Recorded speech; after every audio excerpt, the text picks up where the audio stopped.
Have you ever really wanted something? I mean, really wanted it.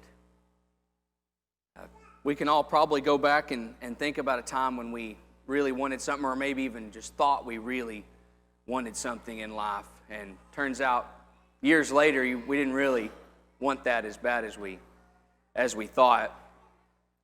But do you remember that feeling when you get something you really want? I think back to whenever I was a kid, and I would expect that one present under the tree, and you'd wait for it, and then when Christmas morning's finally there, and you go and you open up that present, and it's here. There it is. And you've been waiting on it, and you've been expecting it, and you've been just thinking about it, and now here it is, I've got it. And what an amazing feeling that is. What about that feeling when you don't?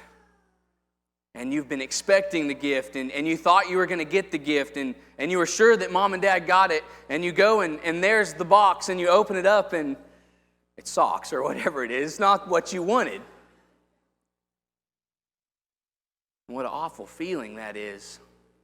You've been wanting this for so long, and now you just don't get it. Let me ask you this morning, do you want Jesus? Do you really want Jesus? Do you long for Him? Do you desire Him? Is that what you want for your life? You can't have Him. You don't get Him. You can't have Jesus. This morning, I want to tell you why you can't have Jesus. There's a few reasons, and we'll probably just talk about 3 or 4 this morning, reasons why you can't have Jesus today. The first one is because you fail the standards. We say we want Jesus, but we fail His standards. An example of a standard is in Matthew chapter 5. It says, "Ye have heard that it was said by them of old time, Thou shalt not commit adultery. But I say unto you that whosoever looketh on a woman to lust after her hath committed adultery with her already in his heart." And so we see here an example of the standard. We've been called to a higher standard and a greater standard than the world. The Bible says if you look at somebody to lust after him, you've committed adultery. Do you know anybody out in the world that would say that was adultery today? Well, there's nothing wrong with that. You can look. There's nothing wrong with that. You just can't touch. You can't do anything past that. But the Bible says that this is already sin. The Bible tells us we have a higher standard than that. We have a higher standard than that. This is my standard. Is that your standard, Timothy? It's my standard. I want to keep this standard. We tell ourselves, I want to keep the standard. But sometimes we fail the standard. We give in to whatever it is in our life, and we fail the standard. We see another example of the standard in 1 Corinthians chapter 10 and verse number 13, where it says, "There hath no temptation taken you, but such as is common to man. But God is faithful, who will not suffer you to be tempted above that ye are able, but will with the temptation also make a way to escape, that ye may be able to bear it." This is the standard for Christians today. The standard's not give in to the temptation every time it comes our way. The standard is look for the way of escape. The standard is remember that God is faithful, and He's provided that way of escape. This is the standard. This is my standard. Jonathan, is this your standard? But sometimes we fail the standards. You know, sometimes we say, well, just this one time I'm going to give in. I've had a stressful week. I've had a hard week. And maybe we don't even think it through. Maybe it's just we've had the stressful week, and so we give in to the temptation one time. And that's failing the standard. The standard's been set. The standard is expected of us. Folks, if we fail the standard, if we allow ourselves to fail the standards, were they ever really our standards to begin with? I know we're we're sinful people. We're human, and we're going to fail. But if we tell ourselves, well, just this one time, that you had a hard week. I got a lot of things going on. The kids are sick. We make excuses for the standard. Was it ever really our standard to begin with? Folks, what good's a standard if you abandon it? If we're willing to abandon the standard over and over and over again, then in reality we didn't even care about the standard. It was really just a guideline. It was really just something we thought we wanted. It's really just something that we thought we were chasing after. Something that we pretended to everybody around us like we were holding ourselves to. But if we have these reasons and excuses for abandoning the standard, then it's not the standard. It's not our standard. We don't keep the standards. Folks, you can't have Jesus if you fail His standards. In Hebrews chapter 10 and 25, it says, not forsaking the assembling of ourselves together as the manner of some is, but exhorting one another, and so much the more as you see the day approaching. This is my standard. Daryl, is that your standard? It's my standard. Sometimes we have excuses again. We fail the standard. Well, I'm not going to go to church today for the same reasons. Maybe we had a hard week. Well, I'm not going to make it to the gospel meeting. We already scheduled our vacation. Or it's too late. We already had the weekend at the lake planned, and so we're just not going to make it there. Say we've been at the lake all weekend, and now we're just so tired I can't make it. I had a beef and bean burrito last night, and I'm okay, but, I'm not chancing it. Was that really the standard all along? If we're willing to abandon the standard, if we're willing to give up that easily, you can't have Jesus if you fail the standards. You can't have Him. I know a lady who spoke to one of my sisters, and she asked her, she said, man, I look at your family, and they're always at church.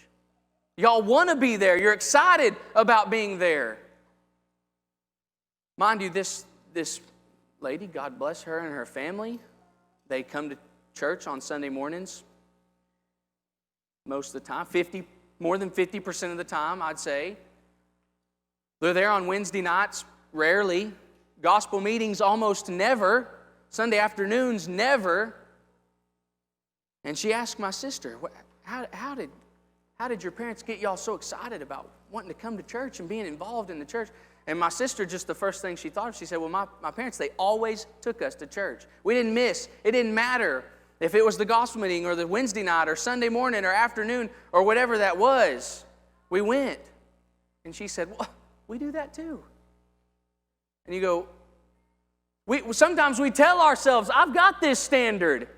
And in reality, we don't even realize that we're so far away from the standard. That's not even funny. We're so far away from keeping this standard or keeping the standard of temptation. We say, well, I keep that standard. I find the way of escape. That's my standard. When in reality, that's what we think. That's what we tell ourselves. We're really just not willing to keep it. Folks, you can't have Jesus today if you fail His standards. You can't have Jesus because you won't work for Him. You're not willing to work for Him. Matthew 28 says, go ye therefore and teach all nations, baptizing them in the name of the Father and of the Son and of the Holy Ghost. Jesus tells us that we're supposed to be workers. And I know there's other ways to work, but Jesus says that we need to be evangelizing. We need to be spreading the gospel. We need to be going and teaching and baptizing.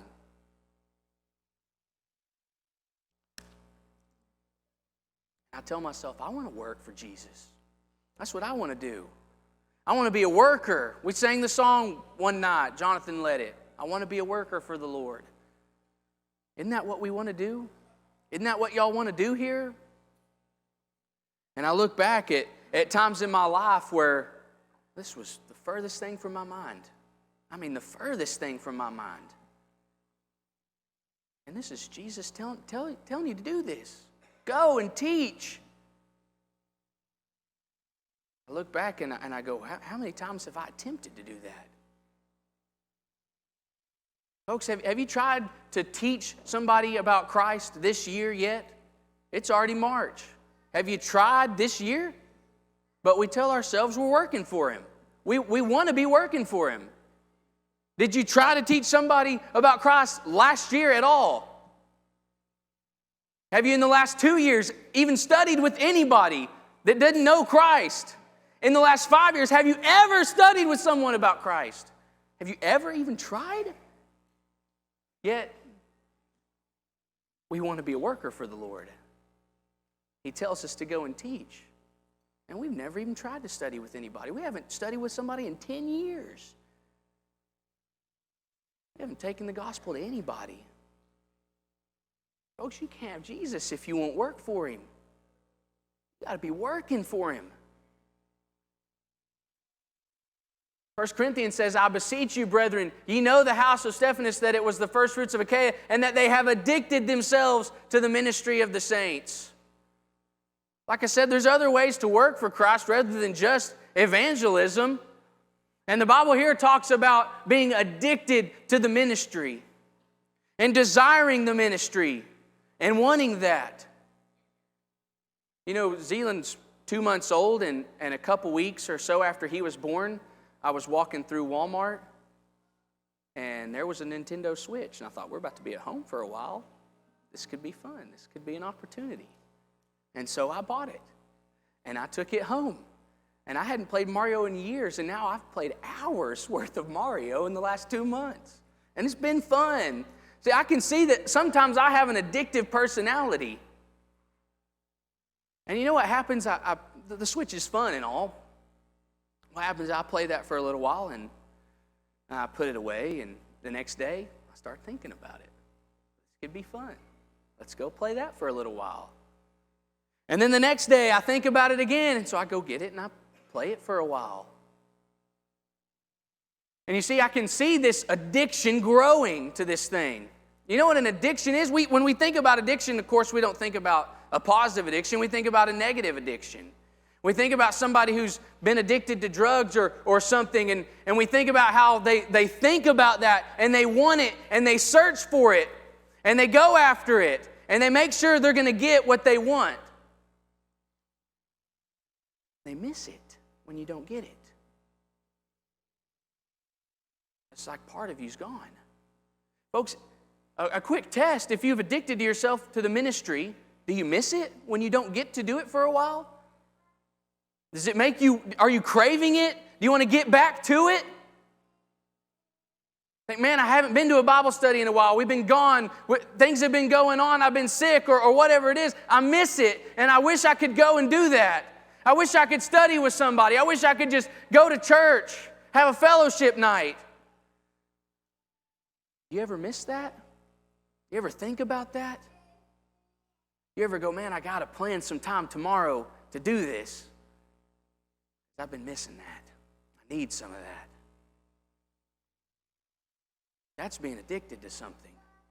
I look back at my life and think, rarely have I been able to say I was addicted to the ministry. Rarely. Matthew 7, in a verse we read earlier this week, not everyone that saith unto me, Lord, Lord, shall enter into the kingdom of heaven, but he that doeth the will of my Father which is in heaven. Many will say to me in that day, Lord, Lord, have we not prophesied in thy name? And in thy name have cast out devils, and in thy name done many wonderful works. And then will I profess to them, I never knew you. Depart from me, ye that work iniquity. They're saying, Lord, weren't we working? I thought all this time I was working. I thought all this time I was a faithful worker in the kingdom. I thought I was doing what I was supposed to do. I'm not working. Sometimes we tell ourselves, just like with temptation or the standard of going to church, this is what I do. I'm a worker. Sometimes we're just fooling ourselves. Sometimes we're just here. Just here. And we go to church and we check it off the list and say, I'm a worker for the Lord. I'm doing it.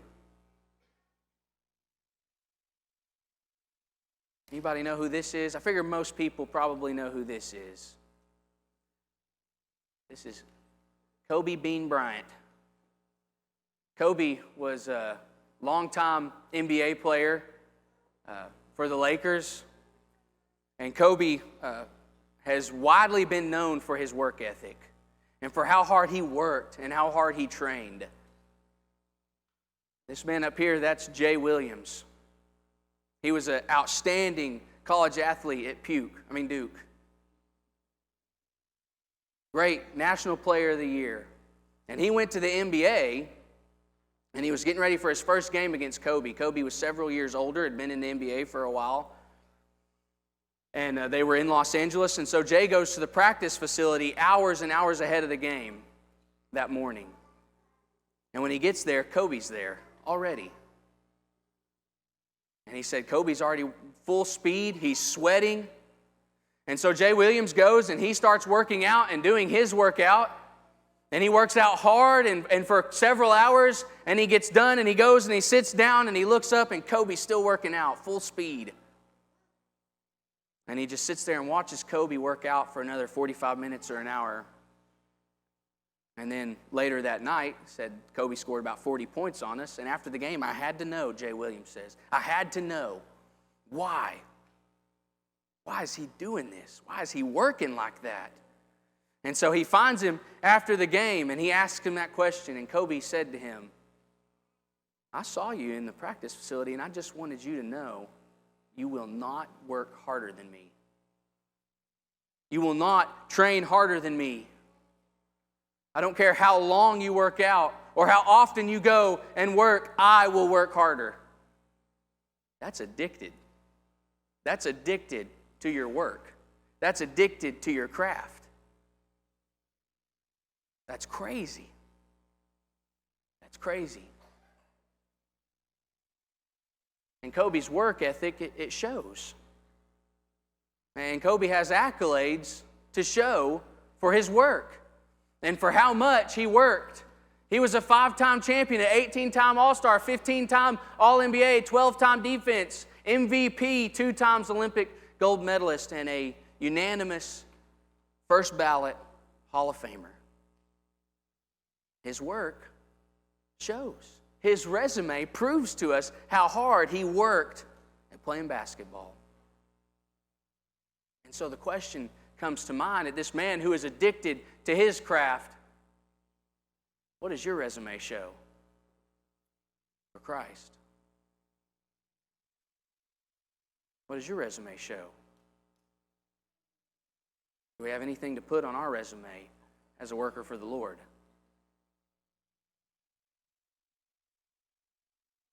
Did Kobe train harder at basketball than you work for Christ? At putting a ball through a hoop than you work for the Son of God? Did Kobe have his teammates' back more than you have each other's back? Did Kobe want to win the championship more than you want to go to heaven? So look at the resume. He was addicted to his work. Folks, you can't have Jesus if you won't work for him. You can't have him. You can't have Jesus, simply put, because you don't want him. Sometimes we tell ourselves, I want Jesus. I want him. I desire the work. I desire the standards. In reality, we don't even want it. Titus chapter 1 says, they profess that they know God, but in works they deny him. See, we can say we want Jesus. We can say we keep the standard. We can say that we are working for him. But what does our life show? What do your actions show about you wanting Jesus? About you keeping the standard? About you working for him? The Bible says there's some people, they say they know God. They profess even. They tell other people, I know God. But in works they deny him. Do our works, do our actions, does our life deny God when we say we know Him? When we act like we know Him? And so I got to ask why? Why would we say we want Jesus and really we don't? Why would we say we want Him when in reality we don't even want Him? And I've got a few reasons for that as well. The first one is because you prefer your life before or without Christ. We look back at the old man and we look back at our old life and we liked it better in reality. Or maybe you're not a Christian and you think, well, I like my life now, and I know I'm going to have to give something up to want Jesus. In Galatians chapter 4, says, "Howbeit then, when ye knew not God, ye did service unto them which by nature are no gods. But now after that ye have known God, or rather are known of God, how turn ye again to the weak and beggarly elements, whereunto ye desire again to be in bondage?" Paul spends several chapters here talking to the Galatians and trying to get them to leave the past behind, to look past the old law and look to Christ. And he has some trouble doing that if you've read through Galatians. He has to tell them over and over again. And what he's saying is, well, now you know God, why do you keep going back to these things of the past? He says, how turn ye again to the weak and beggarly elements, whereunto ye desire again to be in bondage? Our life before Christ, it's bondage. If you're not a Christian, your life today without Christ, it's bondage. It's slavery. But sometimes we look back at that life and we go, I like that. There's something there that I want, that I still desire. And our actions in that tell us we don't even really want Jesus. You're not a Christian and you go, well, I like my life now. That's saying we don't really even want Jesus. I studied with a couple friends back home, and one of them even asked me to study. Wants to talk about salvation, wants to talk about being saved. And so we go through the study and we talk about salvation. And he refuses to give his life to Christ. And it's puzzling to me. And I had a hard time with that for a while. Great guy. Good friend. He wants to be saved. And when he starts studying it, he says no. And it took me a while to understand that and to figure that out. And I realized it's the life he lives now. He can't give it up. And he's smart. And he understands that if he goes to Christ now and if he gives his life to Christ now, then he has to give up the way he's living now. And he knows that if he gives his life to Christ now and he keeps doing the things he's already doing and going to the places he's already going, he knows his life will be a sham. He knows it's not real then. He's a smart guy.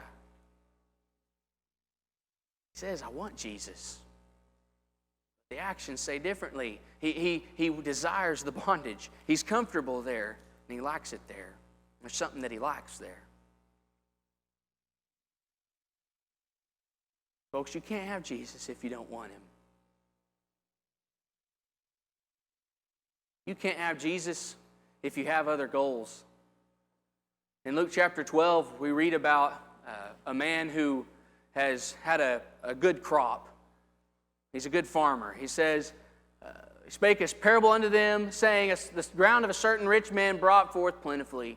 And he thought within himself, saying, what shall I do, because I have no more room where to bestow my fruits? And if you know this passage here, I didn't want to read it all. He tears down his barns and he builds bigger barns. He's got so much produce and he's done so well, he has to tear things down and build bigger facilities to fit all the things that he has. And it says in verse 20, but God said unto him, thou fool, this night thy soul shall be required of thee. Then whose shall those things be which thou hast provided? So is he that layeth up treasure for himself and is not rich toward God. This man, he had different goals.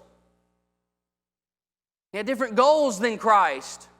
I got other things I've got to do. I've got other things that He says are more important. They're going to take my time. They're going to keep me from coming to Christ. I've had a good year. Business is booming. I'm busy. Things are going well for me. Jesus says, thou fool. God says, thou fool. Thou fool. You got the wrong goals. You're going to the wrong end zone. You can't have Jesus if you don't want Him. And you prove you don't want Him when you have other goals in life. I don't know what your goals are. I don't know if that's retirement. I don't know if that's just having a good life, having the big house, having the big car, or a nice car, having the newest phone all the time, being popular. I don't know what your goals are. You can't have Jesus if you got other goals. You don't want Jesus if you have other goals in life. You can't have Jesus because you don't want Him, and you don't want Him because you have other gods. You have other gods that are higher on the list than God in your life, that are more important to you in your life than God. Philippians says, whose end is destruction, whose God is their belly. Once again, I don't know who your God is today. I don't know what it is that's brought itself up and challenged God in your life, that takes you away from God, that pulls you from God, and that pulls your service from Him away. But you can't have God. You can't have Jesus if you don't want Him, and you don't want Him if you've got other gods, if you've got other hobbies and other joys than Him. You may just like your free time. That may be your God. I want to have my time alone at home. It may be going to the lake or your hobby, or I don't know what it is. But you can't have Jesus if you got other gods, if He's not your God. And finally this morning, you can't have Jesus because you don't want Him. And you don't want Him because you already have too much. You have it all. You have it all. We're blessed in the lives we live today. We've got a lot of things. I can stop by at Walmart and pick up a Nintendo Switch. We can have anything we want. I asked if you ever want something, and when I thought about that, putting this sermon together, I thought, what do I ever want? It's because I get everything I want. I don't have to want things for very long. I just get them. We have too much. About 5 years ago, I went to Austin with Dad, and we did some door knocking there. I'll be very frank with you. We knocked some doors in some poor neighborhoods, some rough neighborhoods. I wouldn't want to go in those neighborhoods without a firearm neighborhoods, tough places. I was literally scared a few times. And you'd go and you'd knock on the door, and somebody'd open the door, and they're just the nicest people you ever met. They were so friendly that they would have a real conversation with you, a door knocker. And they were like, hey, need something to drink? They were nice. They were good people. They were good people. And we got done doing all the areas that Ram wanted us to knock, and so we went to a very nice neighborhood. Big old 2-story house, $100,000 car sitting in the driveway. And I spoke to one person on a few streets. Literally had the door slammed in my face several times. This lady that talked to me, she did glass blowing as a hobby. We don't have that income. We can't have that hobby. She's in another tax bracket than me. They have everything they wanted. And you know what? They were rude. They were mean. And I thought about that for a long time, and that bothered me for some reason. And I realized what it was. Those folks in the poor neighborhood, there's something missing in their life. Jesus can add value to their life. And then you go to the neighborhood where they got the big house and they got the nice car and they're blowing their glass. And you can't give them anything. Jesus adds no value to their life because they've already got it all. Jesus means nothing to them. Got everything they could ever want. Is that the case for you today? We've got a lot. I've got a nice car. I've got a nice-ish house. It's getting nicer. I've got it all. I've already got it all. And you can't have Jesus if you don't want him. You don't want him if you allow these things in your life to take over. Matthew 6 and verse 24 says, "No man can serve two masters, for either he will hate the one and love the other, or else he will hold to the one and despise the other." You can't do both. You can't have both masters.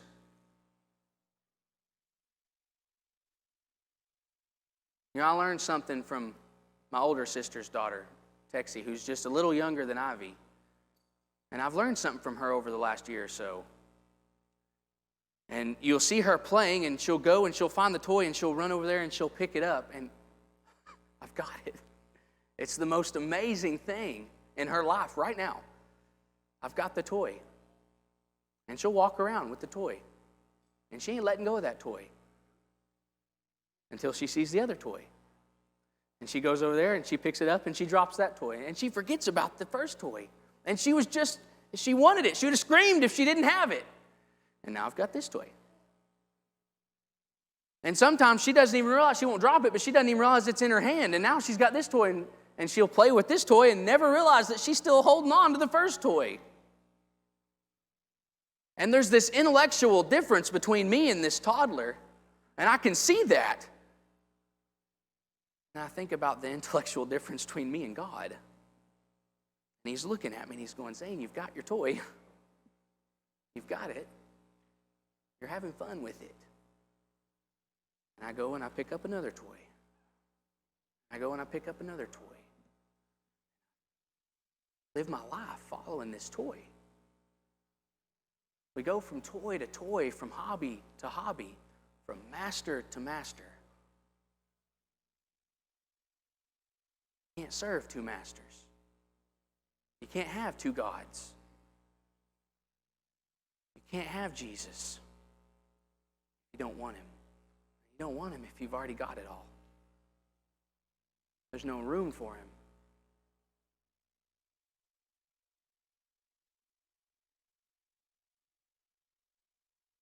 What does it take to have Jesus? That's the question that's got to be asked. I told you this morning, you can't have him. But what does it take to really have Jesus? Have him in your life. You can have him today. What does it take? Luke 14 says, "For which of you, intending to build a tower, sitteth not down first and counteth the cost, whether he have sufficient to finish it? Lest haply after he hath laid the foundation and is not able to finish it, all that behold it begin to mock him, saying, This man began to build and was not able to finish." Now, this is a verse talking about coming to Christ, giving your life to God. What's so important is the verses that are before this, and then one of the verses that follow this passage. Before it says, "If any man come to me and hate not his father and mother and wife and children and brethren and sisters, yea, and his own life also, he cannot be my disciple."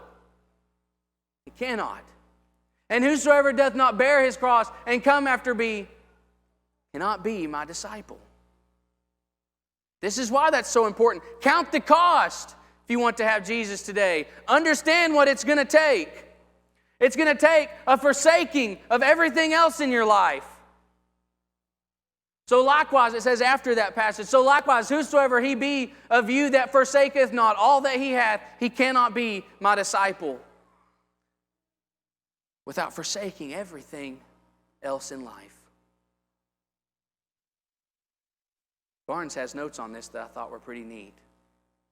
He says, if Christ is not supremely loved, then he is not loved at all.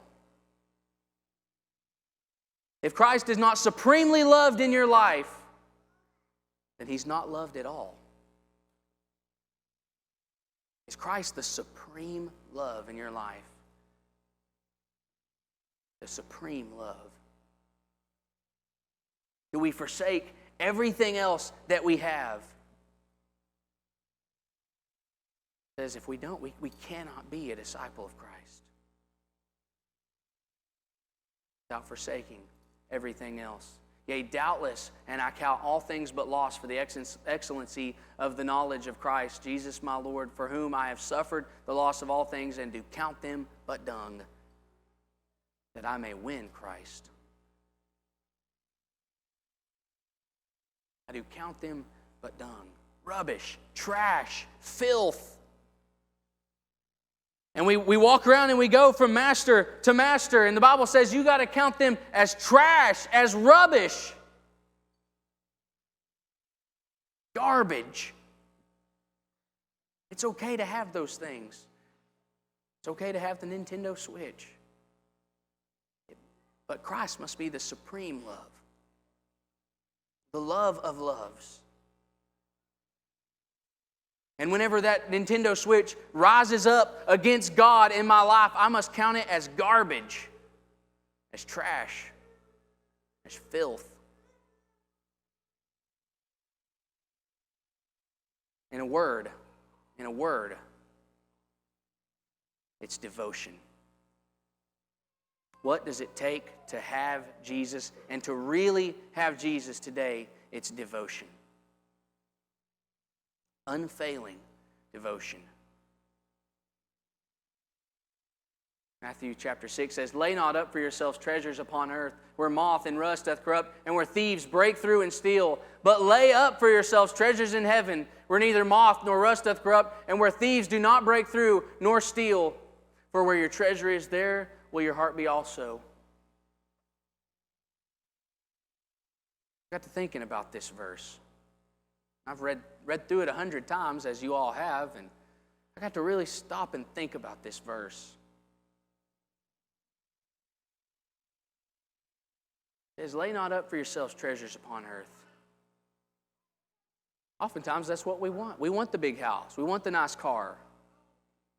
We want the Nintendo Switch. We want the toys. We want to go to the lake. We want to have a big retirement. We want to not work, or whatever it is. And he tells us why. Where moth and rust doth corrupt, where thieves break through and steal. We want to have the nice house, but you know what? There's hurricanes here. A tornado, a sinkhole, a fire, a thief. Time will destroy those things. So don't count on them. Don't plan your future around those things. And love them so much. Because they're temporary.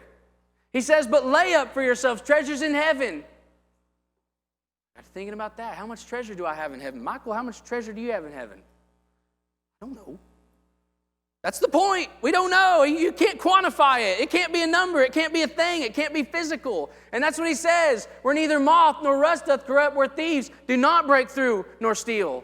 No one can take that away. No one can steal it. It can't blow away in a hurricane, a tornado, fall in a sinkhole, burn, or time won't take it away. Time won't take it away. It's there. And I began to think this verse, I always thought it was about not having the things, not having the stuff. And while that can be true, it's less about that. It's more about something else. It's okay to have the house. It's okay to have the car. I know people with nice cars, great people. It's okay to have glass blowing if that's what you want to go do. But you know what happens whenever we begin to lay up treasures on earth and we begin to spend our time more and more thinking about these things? When it goes, you know what goes with it? Your heart. Where it goes, our heart goes. So he says instead, lay up for yourselves treasures in heaven. Because you know what? When we're working for the kingdom, and when we're keeping the standards, and when we want Jesus, and when that's really our treasure, and when we're laying up treasure in heaven, you know what goes with it? Your heart. Your heart goes with it. It'll take your heart with it. It's all about your heart. You want to have Jesus, it takes your heart. It takes total devotion. It takes the heart. Where your treasure is, there will your heart be also.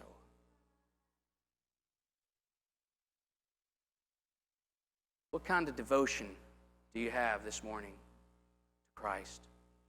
You say you want Christ. I want Christ. But what kind of devotion do I have? Maybe today you have no devotion.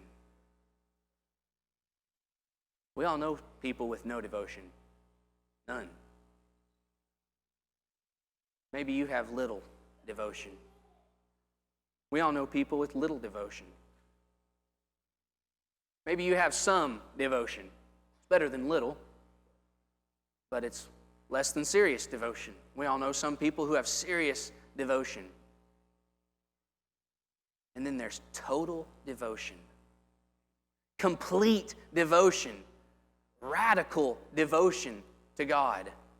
What kind of devotion do you have to Christ today?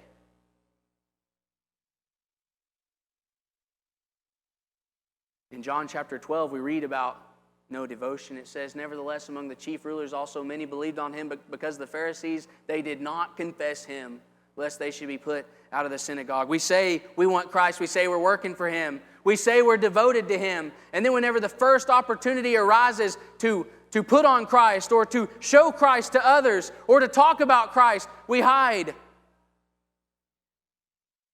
At work, we hide the topic of Christ. We don't want to talk about that. We're not interested in doing that. We're not going to invite you to church. We're not going to invite you to a study. That's no devotion. There's little devotion. In Luke chapter 9 it says, "And it came to pass that as they went in the way, a certain man said unto him, Lord, I will follow thee whithersoever thou goest." It's the people with little devotion that think they have the most devotion. And he said to another, "Follow me." But he said, "Lord, suffer me first to go and bury my father." Jesus said to him, "Let the dead bury the dead, but thou go and preach the kingdom of God." Another said, "Lord, I will follow thee, but let me first go and bid them farewell, which are at my house." This is little devotion. This is wannabe devotion. It's not total devotion. It's not real. It's not true devotion to God. There's some devotion. In Mark chapter 10 it says, "Thou knowest the commandments, do not commit adultery, do not steal, do not kill, do not bear false witness, defraud not, honor thy father and mother." This rich young ruler, he had some devotion. He says, all these things, I've done them all. Except for one thing. He had some devotion. He had lived a pretty clean life up to this point, right? He had some devotion. There's serious devotion. "And many that believed came and confessed and showed their deeds. Many of them also which used curious arts brought their books together and burned them before all men. And they counted the price of them and found it 50,000 pieces of silver. So mightily grew the word of God and prevailed." There is some serious devotion out there. You're willing to get rid of things in your life that exalt themselves against Christ. And you're willing, if it's the Nintendo Switch, to break it over your knee and throw it in the trash. That's devotion. That's serious devotion. And if it's going to the lake, okay, I won't go to the lake. That's serious devotion. But then there's total devotion. And we pick up where we started, where it says, "Wherefore if thy hand or thy foot offend thee, cut them off and cast them from thee." That's total devotion. Plucking your eye out, that's total devotion. Radical devotion.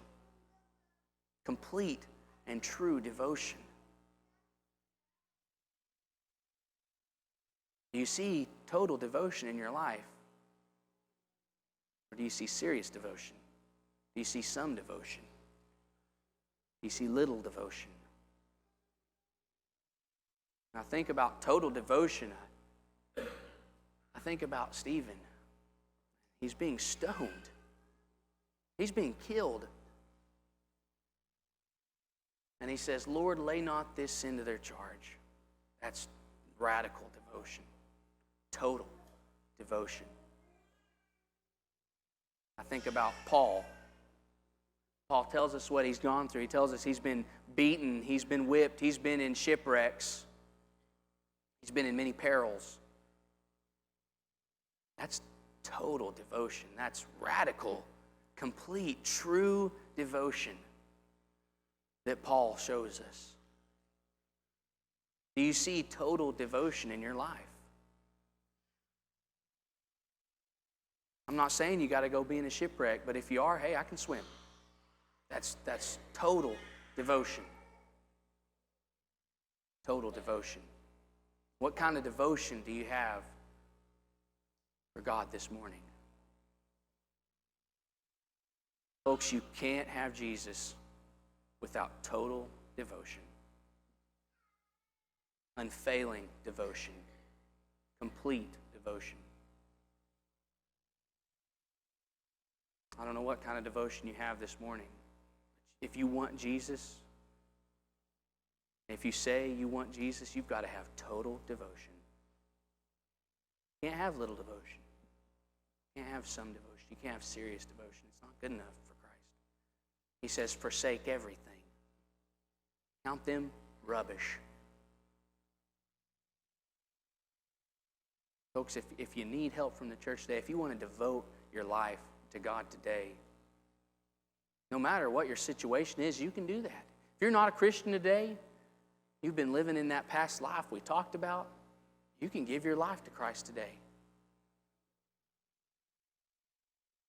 You can start your walk with Christ today. Have you counted the cost? Have you counted the cost? It takes total devotion, unfailing devotion.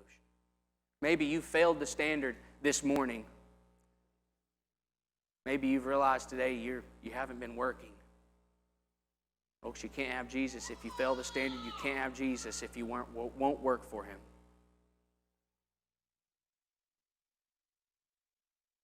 Must have total devotion. If the church can help you with any need, come as we stand and sing.